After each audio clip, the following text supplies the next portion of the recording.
Então, aí é um caminho dentro desse planejamento de gestão. Bem como colaborar para o desenvolvimento de políticas. Novas demandas para a infraestrutura das cidades.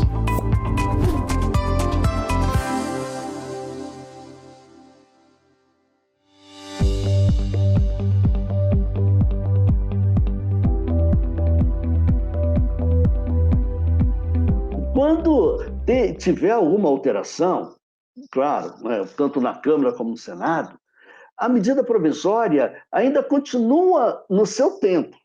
Ela vige no seu tempo. No entanto, a ela é incorporado o projeto de lei de conversão. É um projeto de lei ordinário, mas um projeto de lei de conversão daquela medida provisória.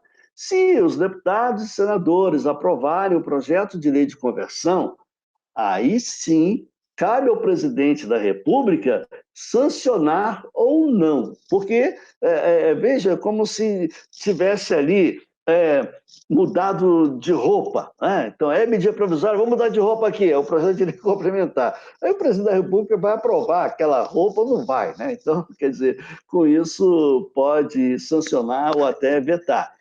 Como já aconteceu dessa experiência, o auxílio emergencial é um fato dessa natureza, né, de que foi com determinado valor, mas que estaria sendo, vamos dizer assim, enquanto perdurasse a pandemia. Então, quer dizer, esse dispositivo foi até vetado, estabelecendo um escalonamento, até mesmo das pessoas que poderiam ser beneficiadas com auxílio emergencial nesse tempo de pandemia. Então, quer dizer, com isso, o presidente tem esse poder de veto, como nós já explicamos, como tramita aquele veto. Então, de qualquer sorte, é essa a questão que a gente deve levar mais em conta em relação à medida provisória, que ela pode sofrer alterações durante o percurso e ter que novamente ser apreciado pelo presidente da República. Ok? Bom, falando um pouquinho ainda sobre medida provisória e projetos de lei, professora Ana e alunos, seguinte, a Constituição Federal coloca certos impeditivos para a reapresentação de medidas provisórias. E aí, nesse campo, eu quero inserir também uma proposta de emenda à Constituição. Medida provisória e proposta de emenda à Constituição, se forem rejeitadas naquele ano, por exemplo, em 2021, não poderá ser representada em 2021, pode ser representada em 2022. E nesse caso, para a medida provisória e proposta de emenda à Constituição. Não há possibilidade de ser reapresentada na mesma sessão legislativa. Por isso que eu falei, sessão legislativa que corresponde ao ano político, ao ano parlamentar. Ok? Agora, as demais matérias, sim, poderão ser reapresentadas durante a mesma sessão legislativa, desde que com isso concorde a maioria absoluta, né, dos próprios senadores e deputados. Tá bom? Então, só para trazer essa reflexão. E falando agora um pouco sobre os decretos legislativos, preciso orientar aos alunos e alunas o seguinte: imagine as contas do presidente da República, que são apreciadas pelo Tribunal de Contas da União. Nesse caso, essas contas são levadas até ao estudo das duas câmaras, né? Vamos dizer assim, a Câmara Alta e Câmara Baixa, né? Então, nesse contexto. E, nesse caso, cabe a apreciação e julgamento dessas contas pela Câmara dos Deputados. Né? Então, quer dizer, o Congresso Nacional envolvido aí o Senado Federal. Nesse caso, essas contas são colocadas dentro da proposta legislativa chamada projeto de decreto legislativo. Então, o projeto de decreto legislativo é que vai tramitar pelas duas casas e, claro, as contas poderão ser rejeitadas por 2/3 de votos. E aí nós temos mais um quórum para que nós nos apropriemos. É um quórum qualificado, 2/3 de votos, que em outra situação também aparece no momento em que se tem a abertura de um processo contra o presidente da República de seus impedimentos, que na Câmara há aquele processo, e, no caso, o Senado é que julga. A aprovação do decreto legislativo depende de 2/3 de votos na Câmara para processar, autorização para processar, e no Senado para julgar. Então, da mesma forma, a gente pode assim entender sobre as contas, né, que depende de 2/3 de votos nesse sentido. Então, nesse caso, que se compreende dentro do decreto legislativo também para que haja a renovação ou até mesmo a autorização para os serviços de radiodifusão sonora e de imagens. No caso das emissoras de rádio e televisão, para que possam transmitir suas programações, depende também de um decreto legislativo aprovado na Câmara e no Senado. E esse decreto legislativo, e daí aparece um outro quórum, né, de 2/5 de votos, conforme a Constituição Federal coloca, 2/5 de votos para rejeição, ou seja, nesse caso, da não autorização, ou da não concessão, ou da não renovação dessas emissoras de rádio e televisão, se tiver 2/5 de votos, né? Então, nesse sentido. Então, aí é o que se chama do quórum negativo, né? O quórum para rejeitar. Falamos até aqui do quórum positivo, que é para aprovar, né? Então, quer dizer, isso mediante um decreto legislativo. E, por fim, também nós temos as resoluções. Nesse caso, vamos trazer uma diferenciação entre decreto legislativo e resolução. Para ficar mais fácil, vamos entender assim: resolução é para aquilo que vai ser de assuntos internos em geral, tá? Em geral, para assuntos internos. Tem seus efeitos internos, mas isso em geral porque existem algumas exceções que eu vou dizer daqui a pouco. E o decreto legislativo, aí sim, esses são para efeitos externos. Como falei, naquela comparação com a emenda constitucional, um decreto legislativo sobre tratados internacionais, o que o Brasil possa firmar, né, com outros países no intercâmbio cultural, isso tudo vale, né, então, de um decreto legislativo, homologando aquilo que uma vez fez o chefe de Estado com outros países e assim por diante. Isso também depende de decreto legislativo. Tá? Bom, resolução, como de maneira assim, mais fácil para a gente entender, quando se tem os normativos internos.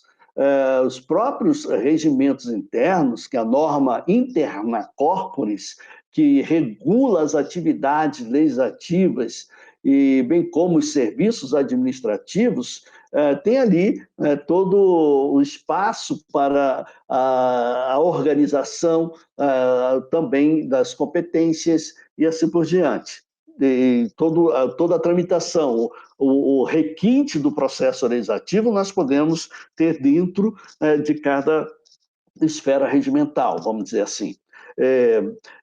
Claro, né, então, que se a gente comparar regimento de Câmara, regimento do Senado, nós vamos ter desníveis, ou seja, então, diferenças entre eles, assim como das assembleias, câmaras municipais, de toda forma, nós vamos encontrar suas peculiaridades inerentes ao desejo dos próprios legisladores. Bom, a resolução também é própria para quando se tem um processo de perda do mandato, seja por quebra de decoro parlamentar, seja porque a Justiça Eleitoral resolveu impugnar aquela candidatura e daí, portanto, ainda estando no mandato, abre-se um processo dentro da casa, e com isso resulta em um projeto de resolução, como se fosse um PAD, um processo administrativo disciplinar, que os agentes políticos não estão enquadrados nessa área, mas tem lá a comissão processante que, dali no caso, elabora um projeto de resolução que é levado até o plenário, e nesse caso, essa resolução depende de maioria absoluta de votos, porque a Constituição assim diz. Então, mais uma vez, aqui dizendo que as resoluções têm os seus quórums também, né, para a sua apreciação. E resoluções que têm efeitos externos, né? Professora Ana e diletos alunos e diletas alunas, é curioso, né? Ainda que tenha uma lei municipal que tenha chegado até o Supremo Tribunal Federal, e o Supremo Tribunal Federal, em recurso extraordinário, claro, diz, olha, essa lei é inconstitucional, ela deve sair do ordenamento jurídico, mas isso, pelo artigo 52 da Constituição Federal, compete ao Senado Federal elaborar, né, então, a retirada, né, então, dessas leis tornadas inconstitucionais. É curioso isso, e vai ser justamente numa resolução, e daí, portanto, termina o processo legislativo depois de uma inconstitucionalidade com uma resolução do Senado Federal.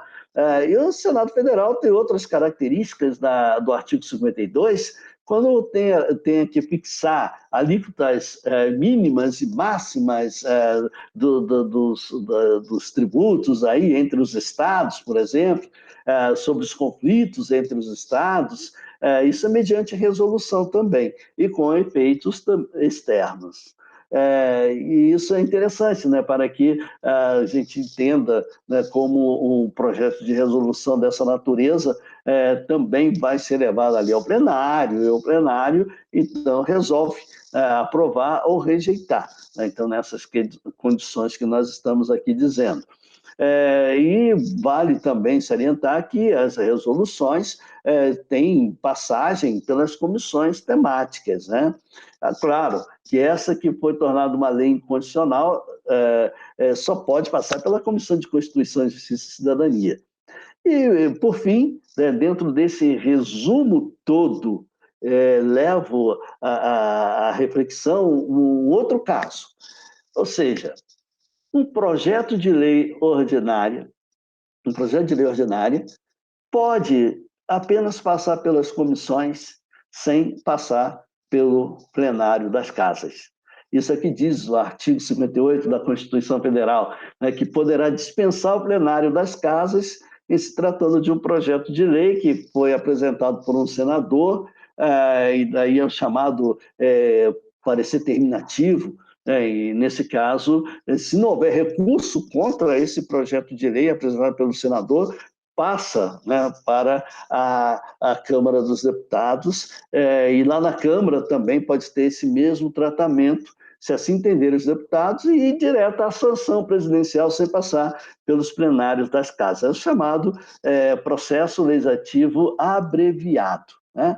E o processo legislativo também tem suas classificações. Como falei, esse abreviado que dispensa os plenários também tem o processo legislativo com rito, vamos dizer, sumaríssimo, né, que é de medida provisória, sempre adiantando que a medida provisória tem seu prazo. Só voltando um pouquinho, professora Ana Carla e alunos, esclarecendo melhor, né, que uma medida provisória tem seus 45 dias, vamos dizer, em tese, para que pudesse ser aprovada.